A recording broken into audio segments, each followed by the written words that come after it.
Hello दोस्तों, कैसे हैं आप सब। आई होप आप सब बहुत बढ़िया होंगे। 70 lakh per annum is the new middle class in Indian metro cities.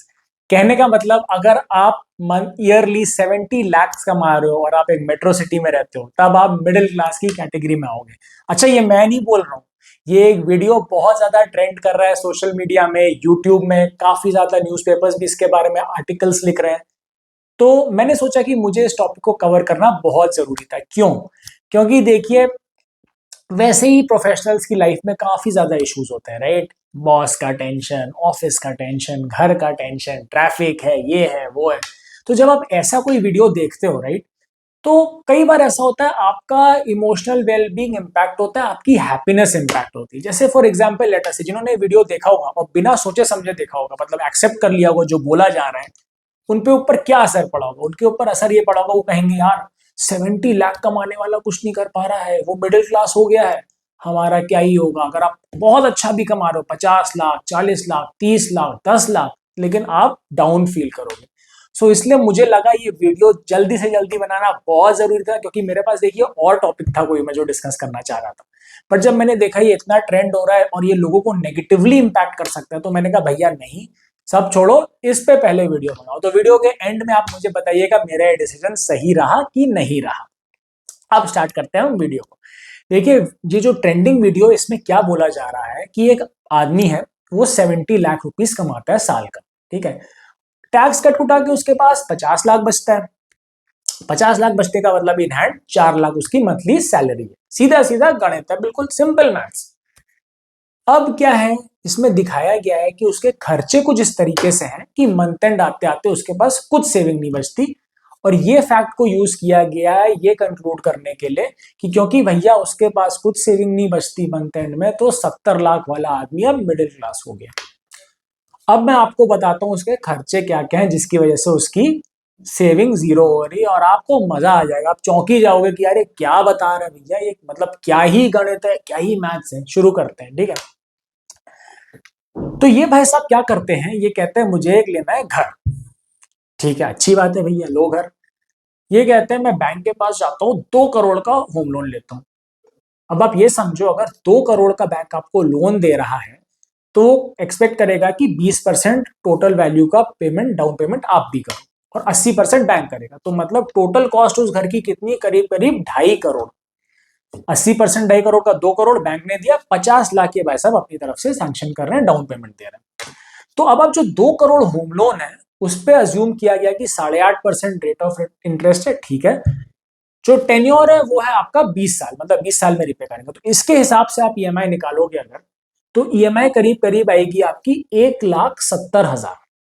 बहुत ज्यादा है, राइट। आगे और इसको डाइसेक्ट करेंगे। अभी आप इसको फिलहाल अपने दिमाग में रख लो कि ठीक है, ईएमआई 1,70,000 है। अब यही भाई साहब क्या बोलते हैं, मुझे एक गाड़ी लेनी है, तो गाड़ी के लिए बैंक के पास जाते हैं कि 20 लाख का लोन, कार लोन सैंक्शन करवाएंगे। अब आप अगेन ये समझो कि 20 लाख का अगर कार लोन सैंक्शन हो रहा है तो कुछ डाउन पेमेंट किया ही होगा जरूर। 2 लाख लेटेस्ट से तो 22 लाख की गाड़ी मान लेते हैं कम से कम, इन द लीस्ट, ठीक है, ज्यादा भी हो सकती है। तो 20 लाख का अगर लोन लिया तो कार लोन थोड़ा डिफरेंटली वर्क करता है। मेरे हिसाब से मैक्सिमम टेन्योर 7 साल ही होता है, बट इसमें माना गया है कि 3 साल आपका कार लोन लिया गया है, ठीक है। तो इंटरेस्ट रेट 9%। तो अगर आप ईएमआई निकालो तो कार लोन की ईएमआई 65,000। भाई साहब बहुत ज्यादा, राइट। अब आप एक काम करो, दोनों ईएमआई को ऐड करो। मतलब होम लोन की ईएमआई 1,65,000, 1,70,000, और कार की ईएमआई 65,000। दोनों को जब आप ऐड करेंगे तो फिगर आएगा आपका 2,35,000। Staggering figure of 2,35,000, right. Staggering में क्यों बोल रहा हूं, क्योंकि देखिए आपकी सैलरी के हिसाब से मैं इसको बोल रहा हूँ। सैलरी आपकी इन हैंड 4 लाख आ रही है, उसमें से 2,35,000 आपका ईएमआई है। कितना परसेंट हुआ ये, करीब करीब 60%। तो मेरा पहला क्वेश्चन तो यही है कि कोई भी थोड़ा सा भी जो अंडरस्टैंड करता है फाइनेंसिस, वो 60% का ईएमआई क्यों लेगा अपनी सैलरी पे, या लोन क्यों लेगा इतना कि 60% ईएमआई आ रही है। पहला क्वेश्चन। अच्छा, उसके बाद क्या हुआ, बचा 40% की भी बात हुई है कि बचा 40% खर्चा होता है इंश्योरेंस पे, ग्रोसरीज पे, मेडिकल एक्सपेंसेस कुछ हो गए, वो स्कूल बच्चों की एजुकेशन पे।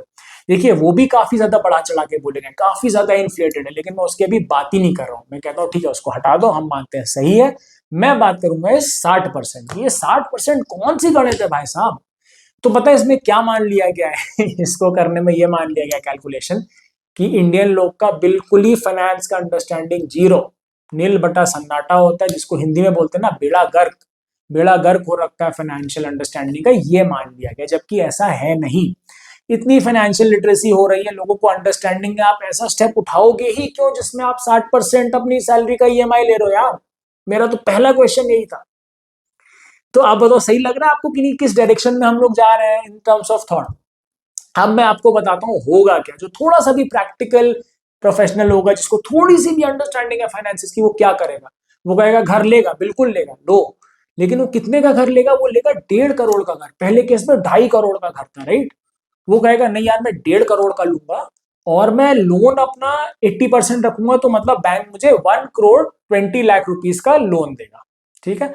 बचा हुआ 30 लाख मैं अपनी तरफ से डाउन पेमेंट करूंगा। तो अब आप ईएमआई जब निकालोगे, सेम पैरामीटर्स रखते हुए जो पिछले हमने ट्रेंडिंग वाली वीडियो के लिए लिए हैं कंपैरिजन के लिए, कि 20 साल का आपका लोन, 8.5% का आपका EMI, sorry rate of interest, तो ईएमआई आपका आएगा करीब करीब 1,04,000। आप कैलकुलेट करके देखना, ठीक है, फॉर बेटर अंडरस्टैंडिंग। अब हम आते हैं कार पे। कार पे वो कहेगा आदमी कि ठीक है मैं कार का लोन लूंगा, पहले केस में जो 20 लाख दिया था, नहीं मैं 12 लाख का लोन लूंगा केवल अपने फाइनेंसिस के हिसाब से, बाकी लेट से 1-1.5 लाख मैं अपनी तरफ से लगाऊंगा, तो 13.5 लाख के आसपास की गाड़ी लेगा। अगेन अगर आप 12 लाख कार लोन पे ईएमआई निकालो, assuming same parameters as the trending video, यानी कि 9% रेट ऑफ इंटरेस्ट और 3 साल टेन्योर, तो आपका ईएमआई पता है आपको कितना आएगा? It will come to 38,000। तो पहले होम लोन के केस में शायद 1,04,000 था, राइट, अभी वाले में, और ये 38,000, अब दोनों को ऐड करो, पता आपको फिगर कितना होगा? Figure will be around 1,42,000। कहां पहले केस में आप दोनों को ऐड करते हैं, 1,70,000 home loan and 65,000 car loan, 2,35,000, और कहां इस केस में आपका 1,42,000। सो 93,000 तो आपका सेविंग ऐसे ही हो गया। आप कैसे बोल रहे हो भाई जीरो सेविंग हो रहा है, राइट? और आपको मैं एक पते की बात बताऊं अभी, और जो थोड़ा सा भी प्रैक्टिकल इन्वेस्टर होंगे वो क्या करेंगे? वो कहेंगे यार हम एक काम करते हैं ना, अगर जैसे लेट से किसी को शौक है, वो कह रहा है 70 लाख कमा रहा हूं मैं, महंगा घर लूंगा, वो कहेगा मैं लोन 1,20,00,000 का ही लूंगा, वो कहेगा मैं डाउन पेमेंट बढ़ा दूंगा यार, लेट से 50 लाख का डाउन पेमेंट किया अगर उसके पास है, तो 1,70,00,000 का घर ले लिया उसने, और ईएमआई उतनी रही आपकी 1,04,000। ऐसे ही कार में भी वो कहेगा कि मैं लोन उतना ही रखूंगा, अपने ऊपर मंथली बर्डन कम करूंगा, लेकिन मेरे पास अगर सेविंग है तो मैं ज्यादा सेविंग देके महंगी कार ले लूंगा।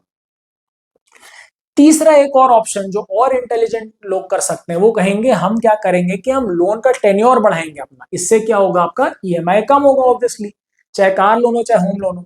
बट हम जैसे जैसे अपना देखिए लोन को बढ़ाएंगे नहीं, जैसे जैसे हमारे पास बोनस आएगा हम पे करते जाएंगे, बट अपना मंथली बर्डन हम कम रखेंगे टेन्योर बढ़ा के।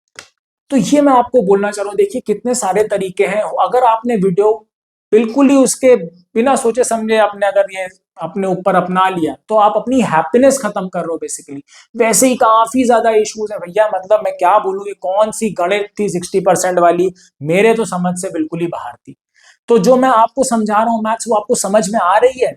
थोड़ा सुकून मिला? क्योंकि देखिए कई लोग का ऐसा होगा ये वीडियो देखने के बाद उनको लगा अरे यार हम तो क्या ही करेंगे, 70 लाख वाले कुछ नहीं बचा पा रहे, हम तो कहाँ पहुंच गए, क्या करें? तो कुछ सुकून मिला, कुछ अंडरस्टैंडिंग है। देखिए सोशल मीडिया का टाइम है, राइट? आपको कुछ भी ऐसा नहीं है, आप कुछ भी सुन लो, आप सोच समझ के बिल्कुल जो आपके अराउंड बोला जा रहा है उसको सुन, क्योंकि देखिए कंटेंट बहुत है, लोगों की ओपिनियंस बहुत है, डेटा बहुत है, तो आपको फिल्टर करना है कि भाई क्या मेरे लिए सही है, क्या रीजनेबल है, क्या सही लग रहा है, क्या लॉजिकल है, उसके बाद आपको उसको अपने में अप्लाई करना है। अगर आप ऐसा नहीं करोगे तो अपनी हैप्पीनेस जेपरडाइज करोगे, आप अपनी खुशी गिव अप करोगे। तो आपको ये वीडियो कैसा लगा? अगर वीडियो अच्छा लगा हो तो इसको लाइक करिएगा, शेयर करिएगा, सब्सक्राइब जरूर करिएगा, बेल आइकन प्रेस करना मत भूलिएगा। And I will see you in the next one. Till then bye bye, take care, stay safe.